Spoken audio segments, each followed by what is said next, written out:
जय भीम साथियों, मैं मंजू कश्यप गाजियाबाद के दुहाई गांव से हूं और उत्तर प्रदेश से हूं और एक छोटी सी मत्स्य पालक हूं।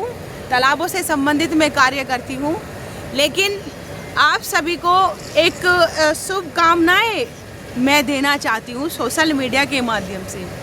जैसे कि आप सभी जानते हैं, आज 14 अप्रैल है, तो हमारे गरीबों के, वंचितों के और दलितों के मसीहा जो कि डॉक्टर भीमराव अंबेडकर जयंती 14 अप्रैल को मनाई जाती है, तो समस्त देशवासियों को बाबा साहब की जयंती की हार्दिक शुभकामनाएं। और एक बात अपनी उन बहनों को भी मैं कहना चाहती हूँ जो आज हम खुली आज़ादी से जी रहे हैं या फिर अपनी इच्छा अनुसार हम घूम फिर रहे हैं। ये पहले हमें अधिकार नहीं दिया जाता था। ये तो शुक्र मनाइए बाबा साहब का कि हिंदू कोड बिल में इन्होंने हम महिलाओं को पढ़ने का, शिक्षा ग्रहण करने का अधिकार दिलाया। और जो कभी हमें घर की प्रॉपर्टी, जो संपत्ति होती थी, खेत खलियान, घर, जो भी प्रॉपर्टी, उसमें हम महिलाओं को कहीं भागीदारी नहीं मिलती थी।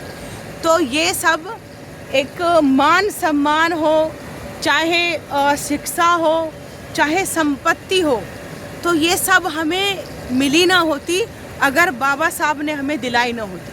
तो उनका धन्यवाद कीजिए। उन महिलाओं को भी बताने की कोशिश कीजिए कि अगर आपने अच्छी एजुकेशन प्राप्त की है, बाबा साहब की देन से अगर आपने अच्छी एजुकेशन प्राप्त की है, अच्छी शिक्षा पाई है, तो उसका दुरुपयोग ना करके अच्छी शिक्षा प्राप्त करने के बाद में अच्छे कार्य में दिमाग लगाइए और गरीबों के, वंचितों की मदद कीजिए, क्योंकि बाबा साहब ने हम लोगों की मदद की थी।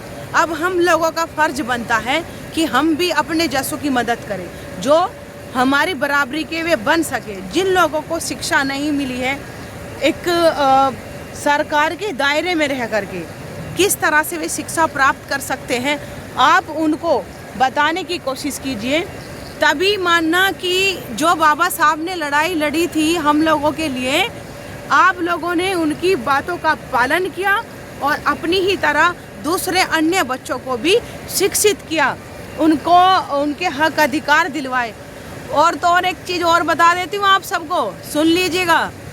पहले जो हमारी महिलाएं थी ना, वे अपनी मर्जी से वोट भी नहीं डाल सकती थी।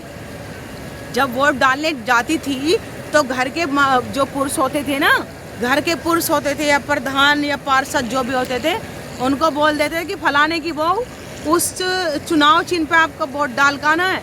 बस वो इतना बड़ा घूंघट काट के गर्दन हिला देती थी, ठीक है। तो मतलब ये है कि हम लोगों को तो अपने अनुसार वोट देने का भी हक अधिकार नहीं था। ये तो बाबा साहब ने हमें अधिकार दिलाया है कि बिना किसी जाति भेदभाव के हम अपना वोट, अपना मतदान अपने अनुसार दे सकते हैं। तो ऐसे बाबा साहब की जयंती की आप सभी को हार्दिक शुभकामनाएं और हर वर्ष ऐसी ही धूमधाम से बाबा साहब का जन्मदिन मनाइए। तो इसीलिए आप सभी को बहुत बहुत शुभकामनाएं फिर से, और जय भीम, नमस्कार।